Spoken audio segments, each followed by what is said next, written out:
En este capítulo 8 tenemos que se abre el séptimo sello. La apertura del séptimo sello presenta a 7 ángeles que tocan 7 trompetas. 4 de estas trompetas se presentan en este capítulo. Podemos apreciar que después de haber tenido este paréntesis del capítulo 7, donde se nos presentó estas dos multitudes, creemos que ahora se continúa con la apertura de los sellos. Solo falta la apertura del séptimo sello, recuerde usted. Este es el bosquejo de la norma que utiliza Juan para que no nos extraviemos. Él va a continuar actuando en esta manera.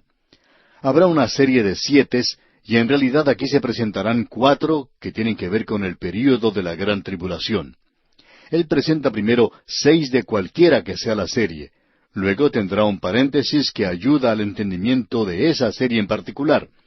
Y luego llega a la apertura del séptimo, ya sea un sello o sea el toque de una trompeta. Y eso en sí mismo introduce la próxima serie de 7, lo que indica que están interrelacionados, están unidos, pertenecen en realidad al mismo período.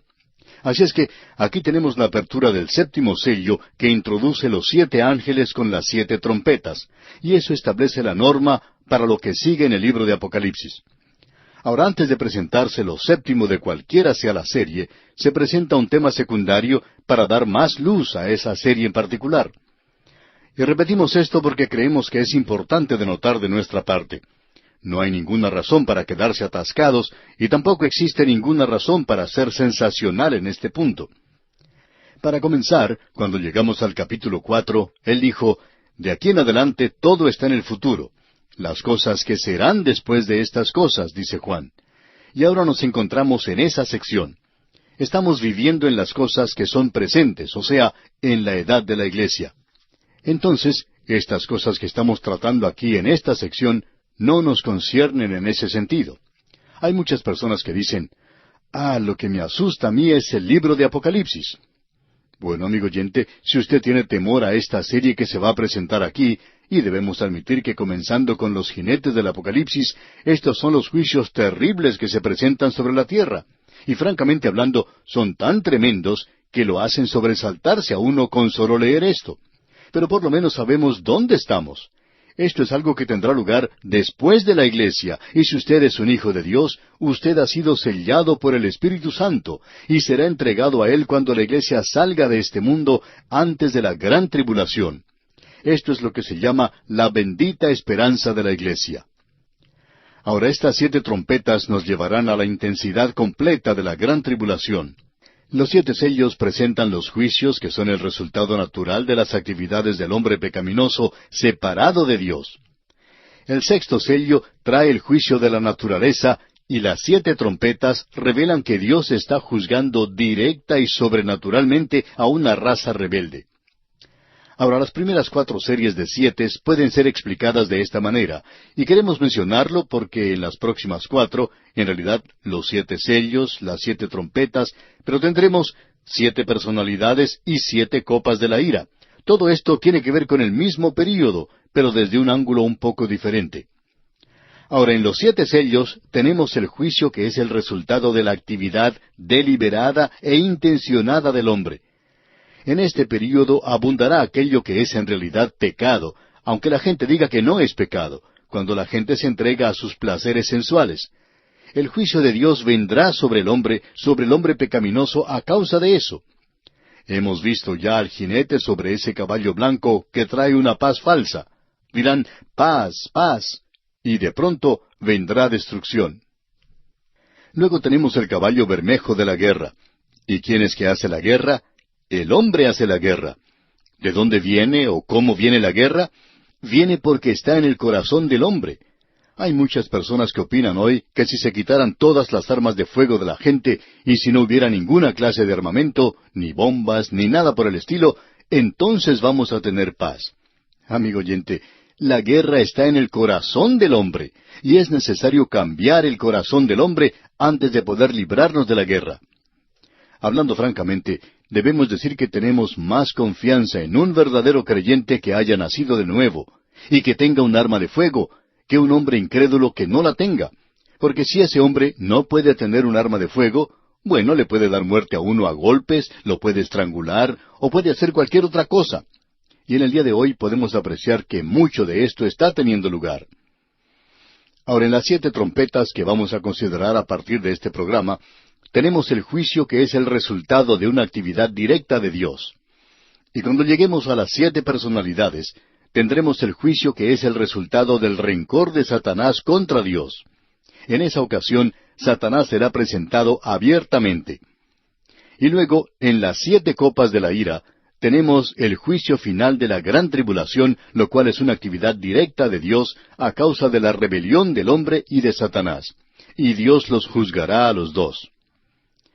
Llegamos ahora a una sección donde se utiliza símbolos, pero debemos recordar que un símbolo es un símbolo de algún hecho. Uno no lo puede disolver como vapor porque es un símbolo. Vamos a ver aquí que hay ciertas similitudes extrañas y bastante poderosas entre las plagas que tuvieron lugar en Egipto en los días de Moisés y los juicios de las trompetas. Pensamos que es muy lógico y razonable llegar a la conclusión de que si las plagas de la época de Moisés fueron cosas literales, entonces las plagas que vendrán en la gran tribulación serán también literales. Y los símbolos utilizados son símbolos de la realidad de lo que viene. Es decir, el lenguaje común no aclararía para nosotros lo terrible y trágico que es la gran tribulación. O sea que supera toda descripción y diríamos como que Dios ha agotado ya el lenguaje y presenta entonces símbolos. Y cuando decimos símbolos, no trate de hacerlos desaparecer, amigo oyente. Conviene mantener en mente que este libro es una revelación de Jesucristo. Ahora lo vemos en una nueva actividad como juez. Y estos juicios, donde se utilizan símbolos, no son símbolos opacos o vagos que pueden hacerse desaparecer por medio de algún sistema aparente o engañoso de hermenéutica. Cuando se utiliza símbolos y son utilizados en este libro, siempre se da una clave. La Escritura dará una explicación. No es necesario utilizar su propia imaginación. El Apocalipsis es el último libro de la Biblia porque es precedido por el conocimiento de 65 libros anteriores. Y el conocimiento de esos 65 libros es un requerimiento básico para entender este lenguaje tan vívido. Es un poco molesto notar hoy cuando recién se convierte una persona, inmediatamente comienza una clase de estudio bíblico en el libro de Apocalipsis y comienza a enseñar Apocalipsis. Sería mucho mejor que comenzara con el principio, con Génesis. Allí es donde se debe comenzar. O podría tomar cualquier otro libro, pero no tome el libro de Apocalipsis para comenzar a enseñar. Debemos recordar, amigo oyente, que nosotros ya hemos pasado casi 5 años recorriendo a través de la Biblia. Creemos que esto nos da el derecho de enseñar ahora el libro de Apocalipsis. No lo haríamos de ninguna otra manera. Y fue el apóstol Pedro, usted recuerda, quien dijo, entendiendo primero esto, que ninguna profecía de la Escritura es de interpretación privada. Usted no interpreta Apocalipsis por sí mismo. Hay otros 65 libros que le anteceden. Y estos símbolos que se presentan aquí son cosas que no se van a disolver como vapor en el aire. Es imposible borrarlos, no se les puede quitar. Esos símbolos se presentan por una realidad terrible y debemos reconocer eso.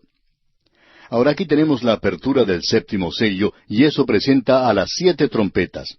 Así es como ha sido preparado todo este libro, y si se sigue la estructura del libro como ha sido preparada, entonces impedirá que uno se aparte hacia el fanatismo y el sensacionalismo. Y por cierto que como creyente, uno debería evitar el decir que el libro de Apocalipsis es algo terrible, que nos atemoriza. No debería atemorizarle, sino que debería serle de consuelo. Le doy gracias a Dios que este mundo que anda tan loco en el presente, que en realidad pareciera estar lleno de personas enajenadas, tal es la manera en que la humanidad ha estropeado las cosas y se ha hundido en una situación tan difícil, le doy gracias a Dios que Él lo va a juzgar, amigo oyente, y lo juzgará correctamente cuando Él actúe. Y Él va a actuar. Estoy agradecido por eso. Es algo que me da mucho consuelo el reconocer eso, y me hace sentir muy lleno en el presente. Ahora, a veces se nos dice que digamos esto o aquello por radio en cuanto a algún culto o secta que se presenta. No es nuestra tarea la de llegar y hacer eso aquí y denunciar alguna otra cosa. Nuestra tarea es sencillamente la de esparcir, la de predicar la palabra de Dios, y eso es lo que vamos a hacer. Él arreglará las cosas algún día. No queremos nosotros tener esta tarea por nada del mundo. Y nos agrada saber que esa es la tarea de Él. Él arreglará este mundo y Él va a actuar en juicio. Quizá a usted no le guste esto, el hecho de que Él va a juzgar, el general Jesús, y ya hemos visto que la ira del Cordero era algo aterrador para aquellos en la tierra. Y cuando uno habla en cuanto al general Jesús, es necesario familiarizarse con Él. Él murió por usted, Él le ama, Él quiere salvarle, amigo oyente, pero si usted no quiere tenerle, entonces en su futuro hay un juicio aterrador. Ahora alguien quizá nos diga que estamos tratando de asustar a la gente. Bueno, amigo oyente, nos gustaría asustarle para que usted llegue al cielo, si pudiéramos hacerlo. Pero sabemos que la gente de hoy es demasiado sofisticada para eso y hay demasiados cínicos. Pero, amigo oyente, el juicio se aproxima a esta tierra. Y nosotros decimos, aleluya. Me agrada saber que Él viene porque me agrada que Dios no permitirá que esto continúe como hasta el presente. Ya ha pasado demasiado tiempo. Bien, por lo menos queremos poner ahora nuestro pie en el umbral de este capítulo 8, y el primer versículo de este capítulo dice, «Cuando abrió el séptimo sello, se hizo silencio en el cielo como por media hora». El autor de estos estudios bíblicos, el Dr. J. Vernon McGee, contaba que hace muchos años él hablaba en reuniones de jóvenes y se encontraba en un campamento en una ocasión con unos 300 o 400 jóvenes, y cierto día vio venir hacia él un grupo de niñas, y en el medio de ellas había un muchacho, y parecía que ellas lo iban a destrozar. Estaban haciendo mucho ruido, por cierto. Él no sabía de qué se trataba hasta cuando llegaron junto a él, y querían que él se enterara de lo que decía este joven. Y este joven dijo, «Doctor McGee, ¿sabía usted que no habrá ninguna mujer en el cielo?» Y el doctor McGee le contestó que no sabía eso. Y le preguntó si tenía alguna escritura que le sirviera de base para decir eso. Y le dijo que sí, que tenía un pasaje en las Escrituras y dijo que iba a haber silencio en el cielo por media hora, y que si hubiera mujeres allí, pues no podrían guardar silencio por tanto tiempo. Bueno, creemos que este joven sufría de un prejuicio, y todas esas jóvenes que le rodeaban estaban tratando de corregirle en esa interpretación en particular. Y estamos de acuerdo con lo que ellas decían, porque ese no es el significado, por supuesto, que se presenta aquí. Esto no quiere indicar que no va a haber ninguna mujer en el cielo. Bien, comenzamos este pasaje quizá de una manera ligera, liviana, y quizá nos equivocamos en hacer eso, porque aquí tenemos un pasaje que tiene mucha solemnidad y es muy serio, por cierto. El Señor Jesucristo aún está en control de las cosas. Él abre el séptimo sello y se introduce una fanfarria de 7 trompetas. Él dirige la acción desde el cielo. Él está a cargo de todo. Y Él está dirigiendo lo que está ocurriendo. Y tenemos que mantener esto en mente a través de todo este punto. No pierda de vista, amigo oyente, el hecho de que el Apocalipsis le presenta al Señor Jesucristo en su gloria, como el juez de toda la tierra. Amigo oyente, usted puede engañarse si Cristo es solamente presentado como el Jesús manso y humilde, que solamente hacía cosas buenas, y así hizo. Pero, amigo oyente, debemos notar que aquel que es el Cordero se presentará, como hemos leído, un día con la ira del Cordero. Juan había dicho de él, «He aquí el Cordero de Dios que quita el pecado del mundo». El mundo en realidad no está perdido, sino los pecadores. Ellos están perdidos porque han rechazado a Jesucristo, porque Él ha muerto por ellos. No importa lo que usted haga, amigo oyente, usted puede ir a una eternidad de perdición si no ha aceptado a Cristo. Pero Él ha muerto ya por usted, y si usted no se aprovecha de esa obra, usted hace que esa obra que Él realizó en la cruz sea una cosa ridícula y sin ningún sentido. Usted ha pisoteado la sangre de Cristo cuando toma esa clase de actitud o posición hacia Él. Así es que aquí tenemos una escena muy solemne. Él ordena que se detenga todo en el cielo, en el infierno y en la tierra.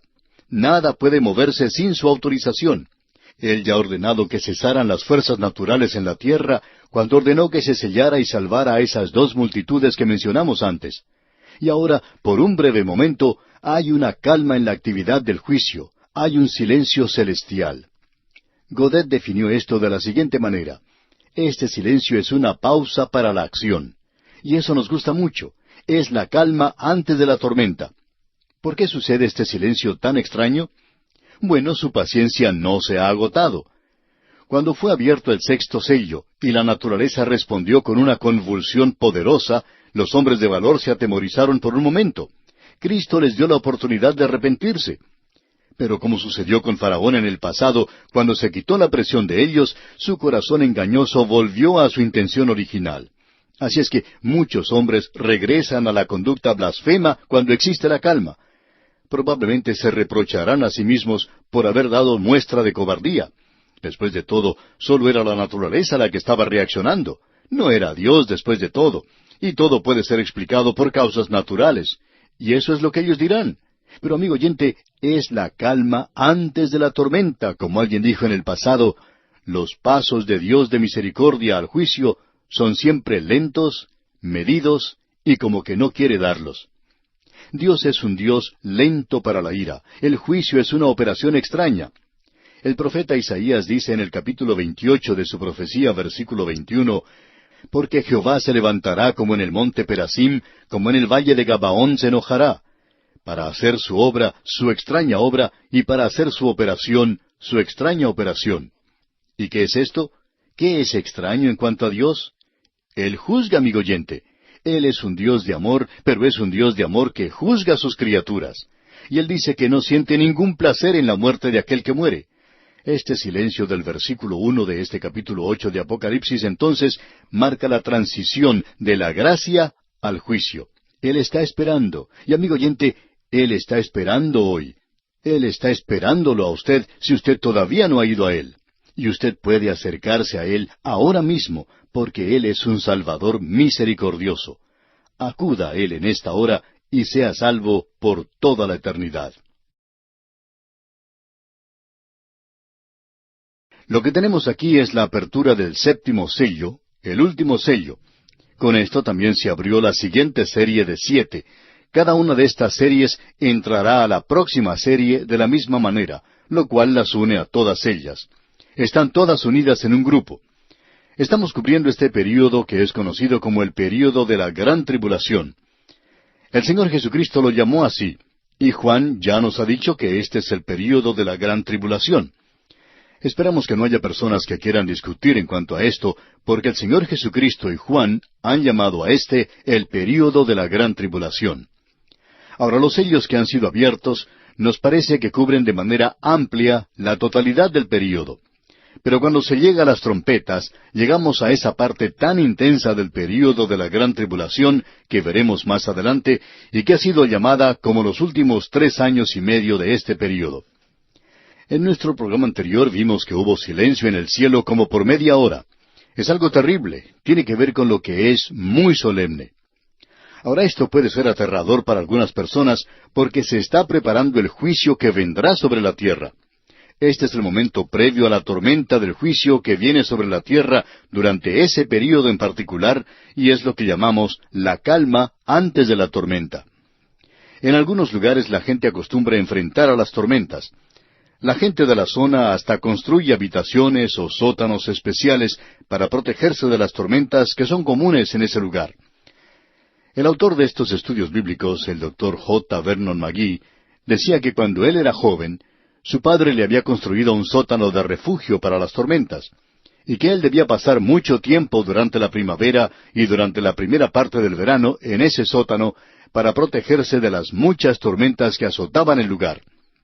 En cierta ocasión, él y su padre estaban mirando una tormenta que se aproximaba, y pudieron darse cuenta que no iba a azotar su propio lugar, sino una ciudad a unos 15 kilómetros de distancia.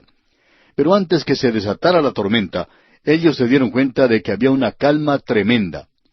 Hasta entonces, el viento había estado soplando con fuerza y estaba lloviendo mucho, y se podía escuchar los truenos y ver los relámpagos.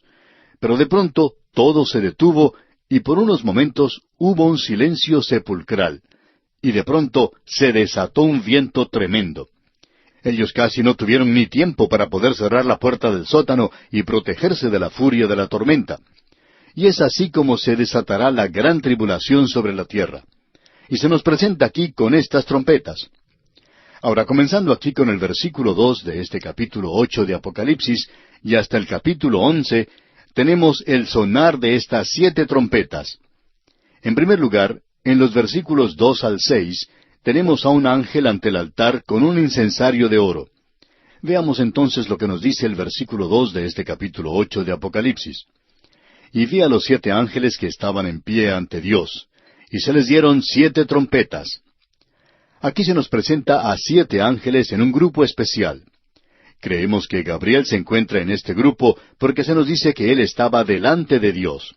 Eso fue lo que él le dijo a Zacarías cuando anunció el nacimiento de Juan el Bautista. Él le dijo, yo soy Gabriel, que estoy delante de Dios. Y aparentemente él es uno de estos ángeles. Y luego tenemos al serafín mencionado en el libro de Isaías, que también estaba delante del trono de Dios. Pero estos 7 ángeles parecen ser de una orden diferente a las del serafín, y la razón para esto es que la misión o el servicio de ellos es completamente diferente. Ahora, estas 7 trompetas tienen un significado especial para Israel y no queremos perder de vista esto. Lo consideramos de mucha importancia. Aquí podemos apreciar que es esencial tener un conocimiento de lo que dice el Antiguo Testamento. Y es allá en el libro de Números donde uno puede encontrar que Moisés recibió instrucciones de parte de Dios para preparar 2 trompetas de plata, y el número 2 era el número de testigos. El Señor Jesucristo dijo en varias ocasiones que era necesario tener a 2 testigos. Y estas trompetas eran para ser usadas en la marcha por el desierto de una manera doble. En primer lugar, se debían utilizar para llamar a reunión. Y luego, cuando los hijos de Israel comenzaron su marcha por el desierto, eran utilizadas para dar la señal de partida. Eso lo veremos dentro de un instante. Podemos leer lo que nos dice allá el capítulo 10 de Números, versículo 2. Dice, «Hazte 2 trompetas de plata, de obra de martillo las harás, las cuales te servirán para convocar la congregación y para hacer mover los campamentos».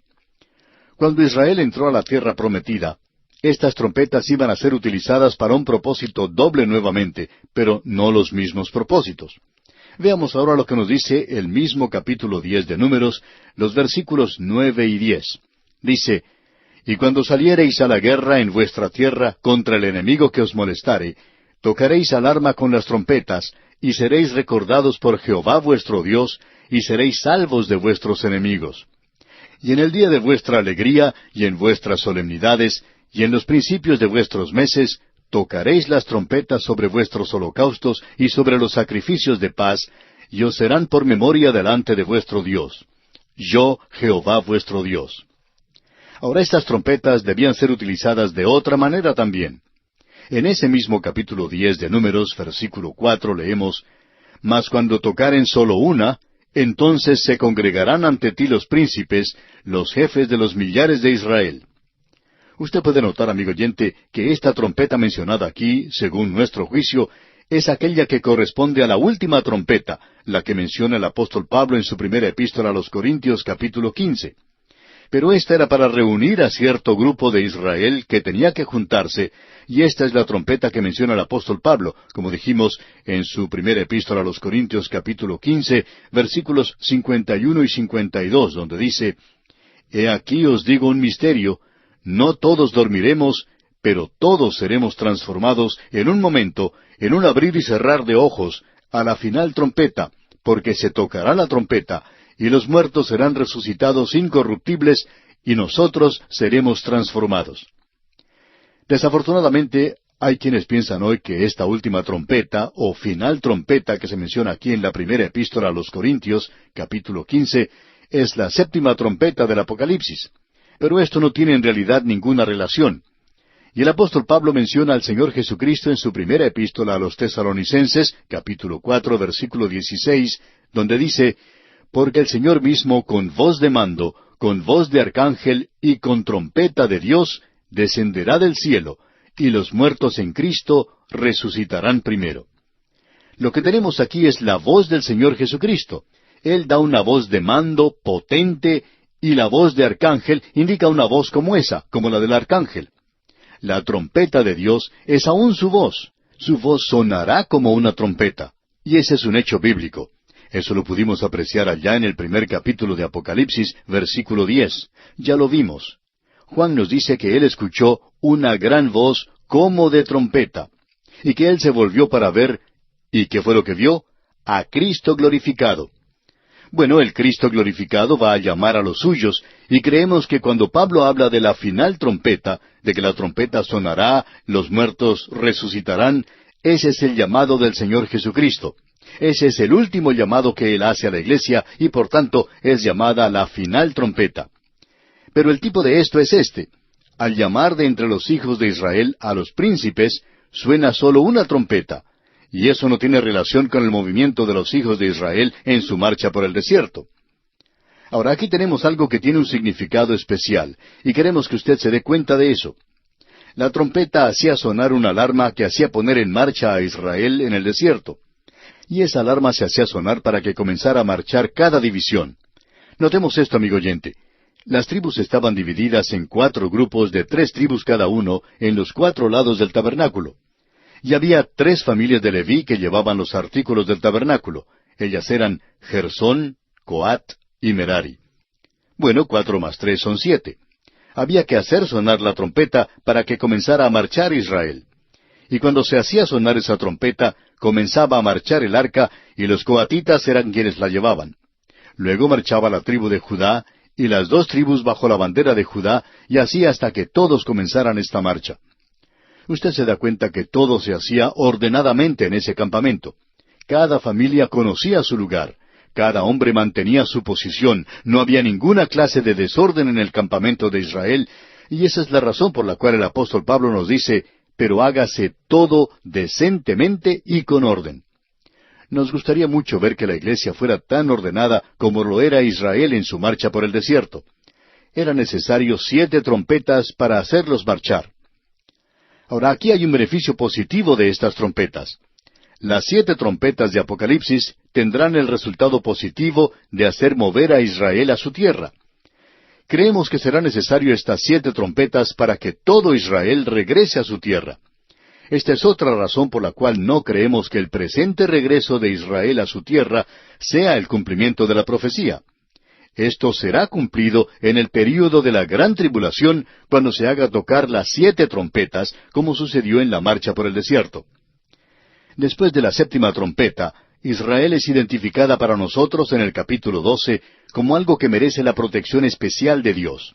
Así es que es esencial que comprendamos esto de las trompetas, porque esto evitará que identifiquemos a la última o a la trompeta final de la iglesia con las 7 trompetas del Apocalipsis. Y las trompetas de Israel fueron utilizadas en la batalla de Jericó. Así es que los muros de la oposición de este mundo a Dios se derrumban y caen durante la gran tribulación. Y cuando el Señor Jesucristo venga, Él dominará el último vestigio de la rebelión contra Dios y establecerá su reino. Este es un libro de triunfo y de victoria de nuestro Dios. Y al final se encuentra este coro de aleluya. Y en el versículo 3 leemos, Otro ángel vino entonces y se paró ante el altar, con un incensario de oro, y se le dio mucho incienso para añadirlo a las oraciones de todos los santos sobre el altar de oro que estaba delante del trono. Aquí tenemos a otro ángel. Podemos decir positivamente que este no es Cristo. Es decir, que el Señor Jesucristo ya no está más en la posición de intercesor por la iglesia. Pudimos ver en los capítulos 4 y 5 que Él sale de esa posición, y a Él se le da el libro con los 7 sellos. Y de allí en adelante, todo lo que sucede en Apocalipsis está a su cargo. Él no se está moviendo como uno de los actores aquí en la escena terrenal. Él se encuentra en el cielo con la iglesia, en este momento en particular. Él no es ya el intercesor. Él está ahora ocupando el lugar de juicio y mantiene el libro de los 7 sellos. Y Él acaba de abrir el 7º sello. Y Él dirige toda esta actividad desde el trono. Y este ángel, como se expresa aquí, es sencillamente otro ángel. No creemos que el Señor Jesucristo pudiera ser identificado de esa manera. Ahora, en el Antiguo Testamento, Jesucristo preencarnado se aparecía como un ángel. No creemos que Él vuelva a aparecerse como un ángel. Él será como es en ese cuerpo glorificado en el cual nosotros le veremos algún día. Ahora, este altar de oro es el lugar donde se ofrecen las oraciones. Así es que no es un lugar de intercesión este altar de oro. Él está ahora sobre el trono. Al incienso se lo identifica o se lo compara con la oración. Es un tipo de oración. Esto no es fruto de nuestra imaginación porque allá en el Salmo 141, versículo 2, David dice, Suba mi oración delante de ti como el incienso, el don de mis manos como la ofrenda de la tarde. El incienso, pues, habla del valor del nombre y obra de Cristo en la oración. Él dice, todo lo que pidiereis al Padre en mi nombre. Y ese es su mandato. En el día de hoy hay una costumbre, un hábito en el que muchos están cayendo, muchos de aquellos que en realidad creen en la palabra de Dios. Esta gente termina su oración diciendo sencillamente amén.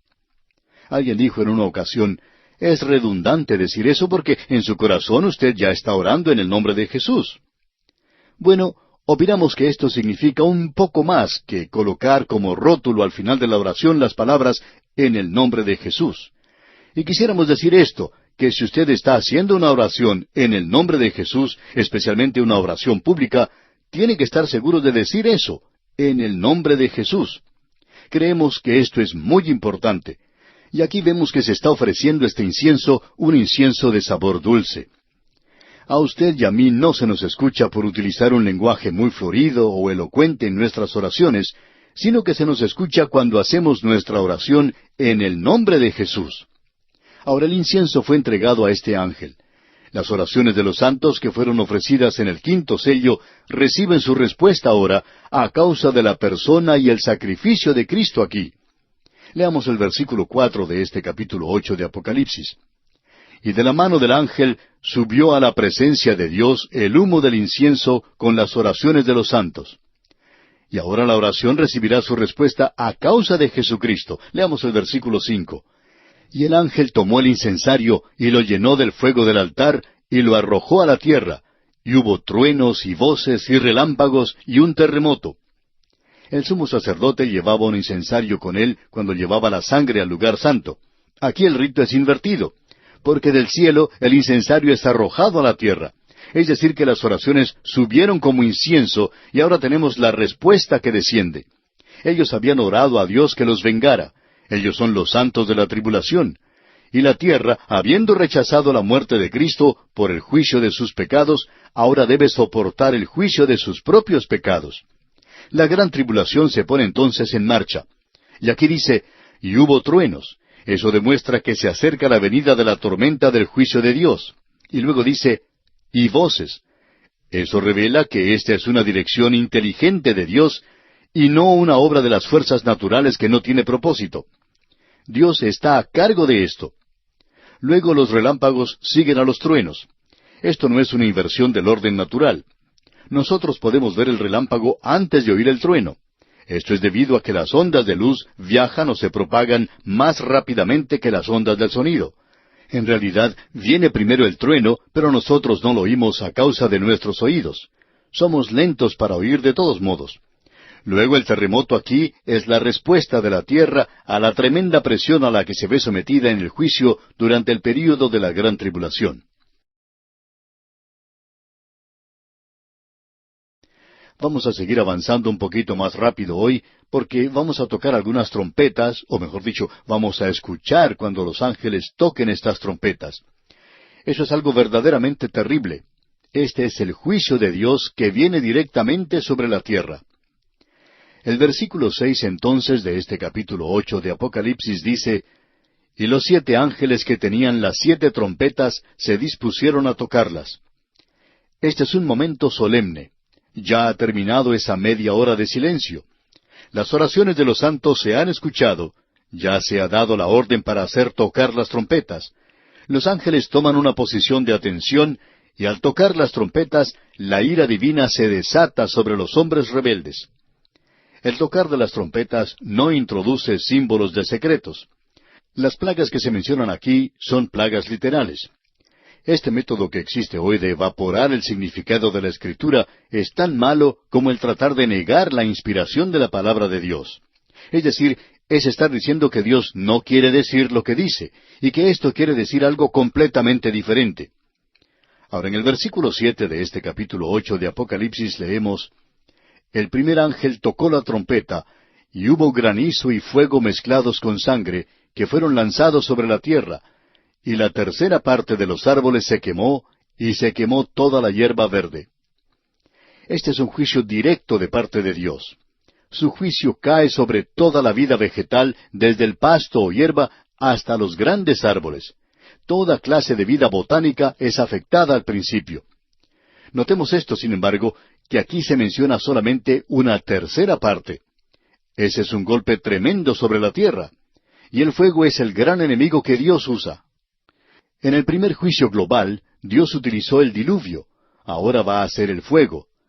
En realidad, amigo oyente, esta tierra va a ser transformada por el fuego, purificada por fuego. Ahora las praderas y los bosques cubiertos de hierbas son destruidos parcialmente por el fuego. Se indica que es la tercera parte de todo esto, y eso demuestra la gran extensión del daño causado, una tercera parte. No es una cuarta parte ni tampoco la mitad, sino que indica una tercera parte. Ahora, aquí está hablando de plantas, de la vida vegetal. Usted recuerda que la vida vegetal fue la primera que fue creada, y es la primera en ser destruida. El primer capítulo de Génesis comienza hablando de la vida vegetal después que se ha establecido el orden en el sentido físico del globo terráqueo. Este es un juicio literal sobre la vida vegetal, de la misma manera que las 7 plagas de Egipto fueron literales.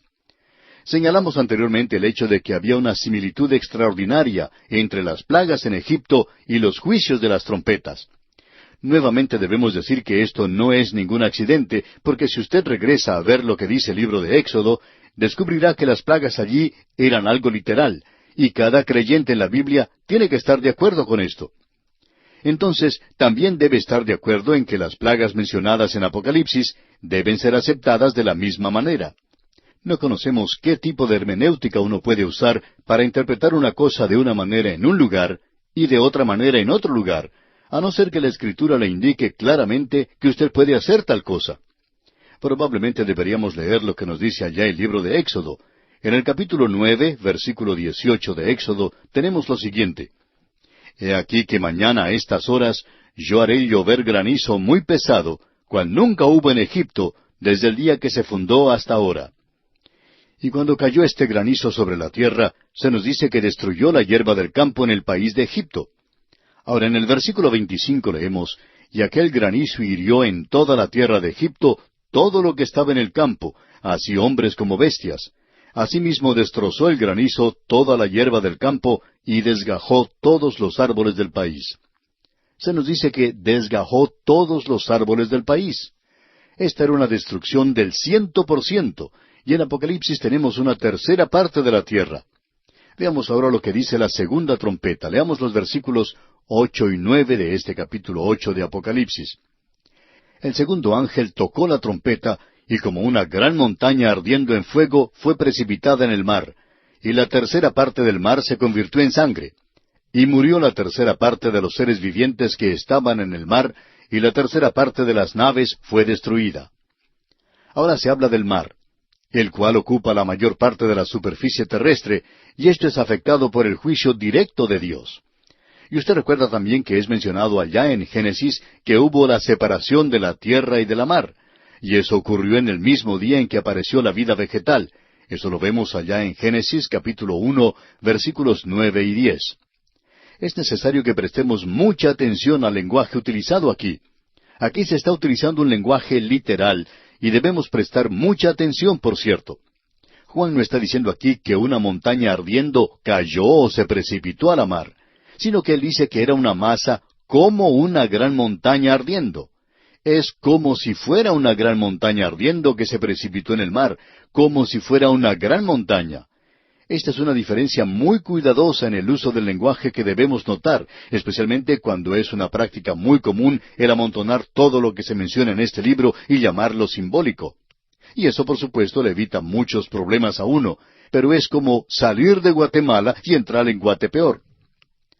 Ahora, la montaña representa algo tan literal y tangible como lo que tenemos allá en Jeremías capítulo 51, versículo 25, donde dice, He aquí yo estoy contra ti, oh monte destruidor, dice Jehová, que destruiste toda la tierra, y extenderé mi mano contra ti, y te haré rodar de las peñas, y te reduciré a monte quemado. Esta masa literal cae a un mar literal, y una tercera parte llega a ser sangre literal, y una tercera parte de todas las criaturas vivientes, literalmente en una mar literal, mueren una muerte literal. Nada puede ser más claro que todo esto. Y también se dice que una tercera parte de las naves, literalmente de las naciones, fueron literalmente destruidas. Si usted, amigo oyente, le permite a Juan que diga lo que quiere decir, lo presenta muy claramente. No hay necesidad de ir de un lugar a otro tratando de encontrar algún símbolo de que esto es algo simbólico. ¿Simbólico de qué? Dios no dice que eso es simbólico. Él lo presenta claramente, una gran masa o fuerza que es colocada en el océano. No sabemos qué puede ser esto. Usted nos pregunta, ¿por qué es que no sabemos? Bueno, por dos razones. En primer lugar, Juan no nos dijo. Y él no le dijo a nadie tampoco. Esa es la razón por la cual no creemos que nadie tenga la respuesta. Y la segunda razón es esta, que nosotros no esperamos estar aquí en ese entonces para poder leer lo que dicen los periódicos, esas malas noticias que siempre tenemos en los periódicos en el día de hoy. Y estamos seguros que esto continuará, aunque de una manera más profusa, en el período de la gran tribulación. Así es que no vamos a estar aquí para leer eso.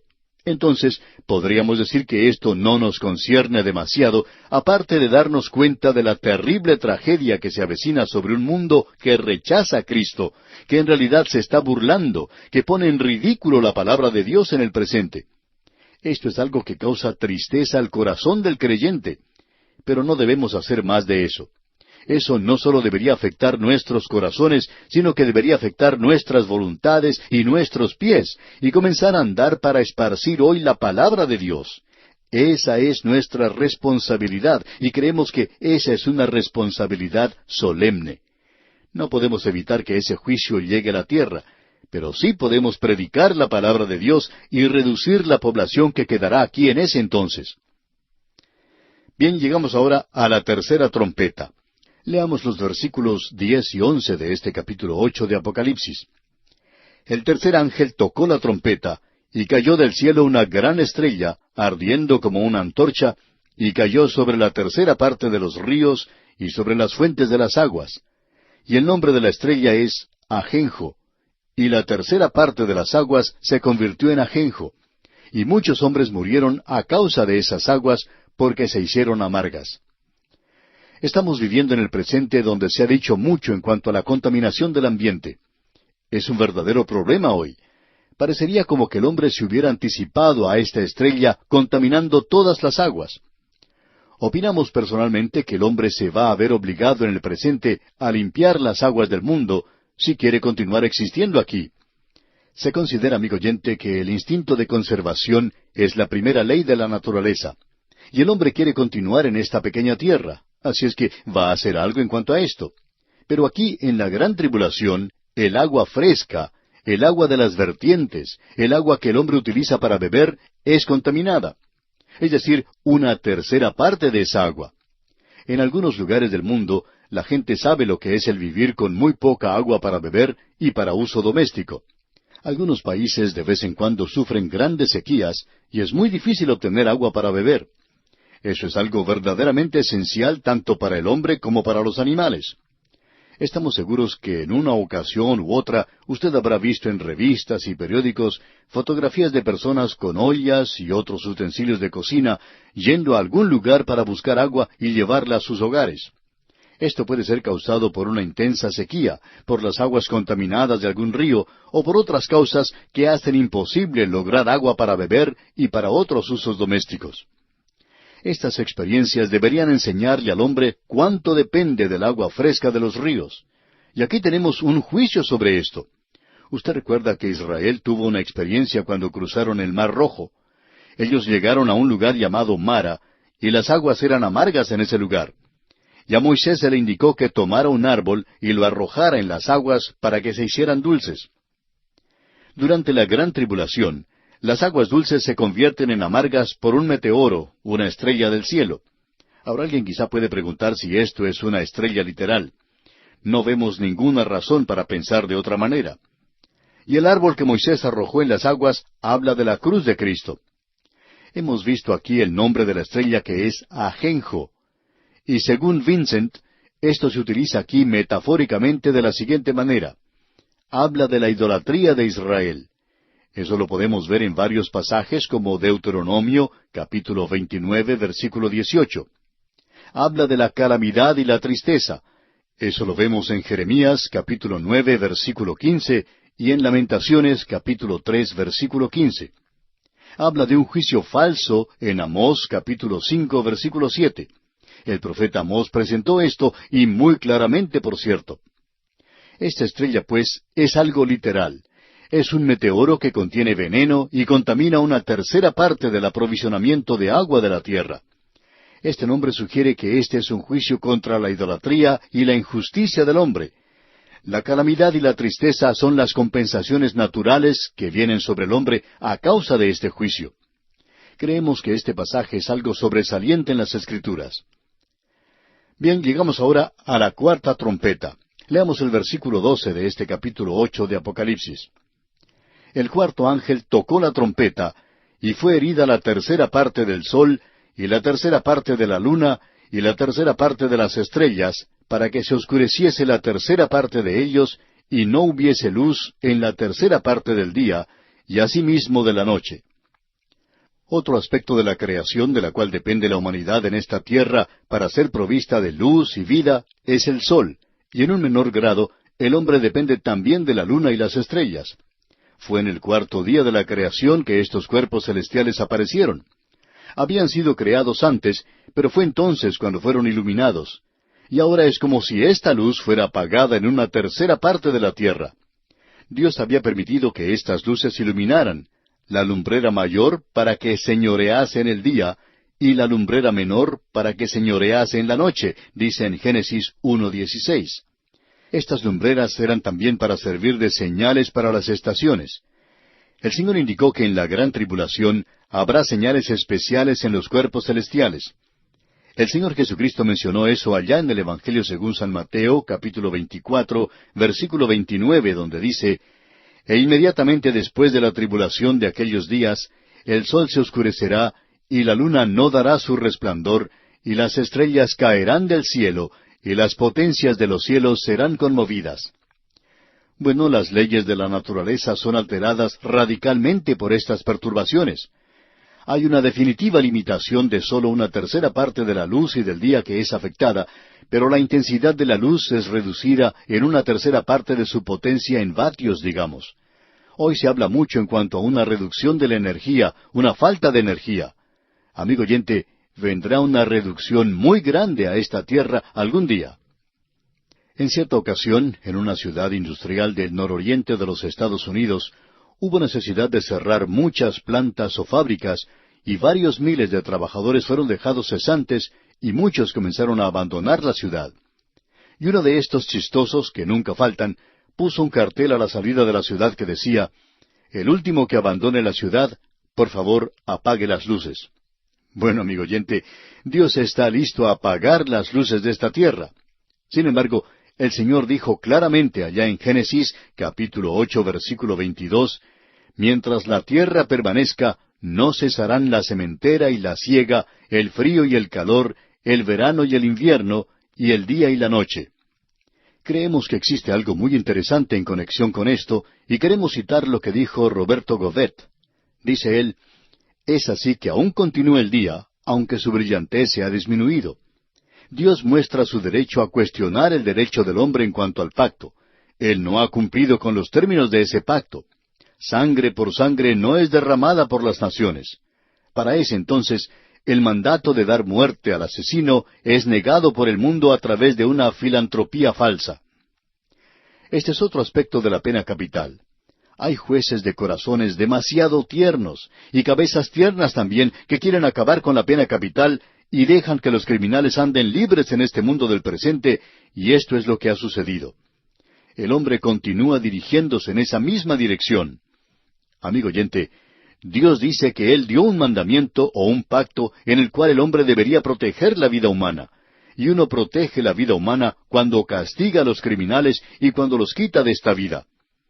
Amigo oyente, eso sirve para disuadir el crimen, y cualquier persona que diga que no sirve para disuadir el crimen tiene que ser como un avestruz que esconde su cabeza en la arena, porque es muy obvio que sirve para disuadir el crimen. Amigo oyente, aquí tenemos algo muy destacado, por cierto. Nosotros creemos que la pena capital será abolida por el Anticristo, si eso no llega a ocurrir antes. Ahora el versículo 13, el último versículo de este capítulo 8 de Apocalipsis, dice: «Y miré y oí a un ángel volar por en medio del cielo, diciendo a gran voz, ay, ay, ay de los que moran en la tierra, a causa de los otros toques de trompeta que están para sonar los tres ángeles. Cuando se toca la cuarta trompeta, se hace un anuncio de una rara intensidad de ayes en el juicio que viene sobre la tierra, y las últimas tres trompetas están separadas de las primeras cuatro y son trompetas de ayes. Ahora aquí tenemos a un águila. Este es un águila en lugar de un ángel hablando. La palabra traducida como ángel al principio de este versículo significa literalmente águila. Y quizá usted pregunte, bueno, ¿es un águila literalmente? Porque está hablando. Bueno, amigo oyente, si Dios puede hacer que un loro hable y también otras aves, ¿por qué tiene usted dificultad de que hable un águila? Y es interesante que Él eligió un águila aquí porque el Señor Jesucristo dijo en Mateo capítulo 24, versículo 28, porque donde quiera que estuviere el cuerpo muerto, allí se juntarán las águilas. Y eso será después de esa gran batalla de Armagedón.